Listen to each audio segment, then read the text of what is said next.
in a state like Goa, where the total size of the electorate is around 11.5, 90,000 looks a very staggering figure. Yeah. So how are you looking at it?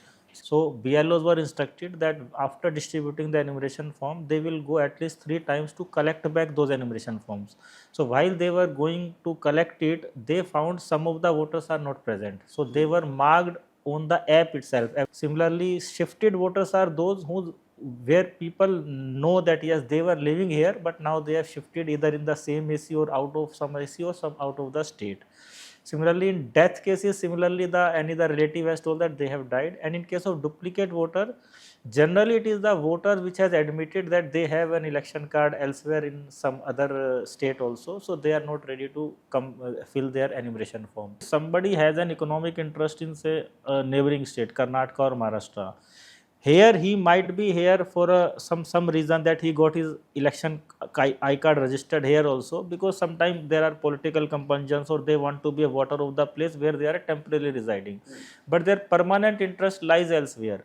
Now they know that if they have their vote here, then later on in the SIR they will be deleted from the role where they have a permanent economic interest. There are many duplicate voters who vote in Goa elections also, and they vote somewhere else also. And these vote banks are then used to shift the results, to influence the results. Do you think that problem gets sorted out through this exercise? Yes, to a very large extent, because as I told you, right now we are doing online mapping of the voter with this 2002 rule, whether in Goa or elsewhere in the country.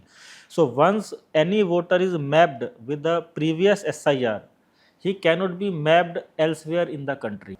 What about those Goans who have taken a foreign citizenship? Yes. Now that becomes the most contentious issue in this SIR. Yes. How are you dealing with that? See, the RP Act is clear that you have to be a citizen of India. So if somebody has voluntarily ceased to be a citizen of India by acquiring a foreign passport, in that case, he or she should willingly disclose it and get his name struck off from the electoral roll.